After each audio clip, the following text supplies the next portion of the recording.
নমস্কার সবাইকে, আশা করি সবাই ভালো আছেন। আবার নতুন একটি ব্লগ শেয়ার করব, আশা করি ভিডিওটি ভালো লাগবে।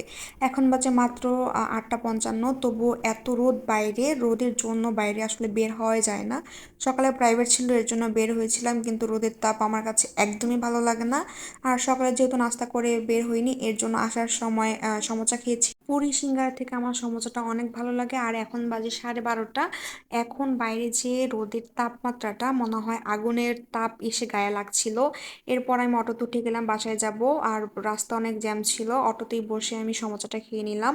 আর এইদিকে একটা পার্সেল এসেছিল, তো আসার সময় এটা নিয়ে এসেছি। কালকে অর্ডার করেছিলাম, আজকে সকাল সকাল এটা দিয়ে দিয়েছে। তো বাসায় আসার পর পার্সেলটা দেখে রেস্ট নিয়ে আমি খেতে বসে পড়েছি। আজকে করেছিল ভর্তা, এটা ধনিয়া পাতা ভর্তা ছিল। আর ধনিয়া পাতা ভর্তার সাথে আমার একটু কাঁচা সরিষার তেল দিয়ে খেতে অনেক ভালো লাগে, সাথে তো লেবু থাকবেই।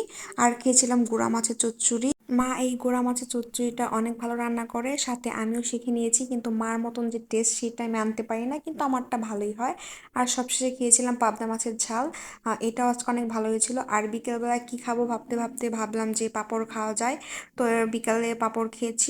রাতে খেয়েছিলাম সবজি আর লুচি। অসময় ফুলকপি এনেছিল বাবা গতকালকে, তো সেটা দিয়ে তরকারি রান্না করেছিল। ফুলকপির টেস্টটা ভালো ছিল। তো আজকে ভিডিওটি এই পর্যন্তই। ভিডিওটি ভালো লাগলে আমার পেজে লাইক ফলো করবেন। ধন্যবাদ সবাইকে।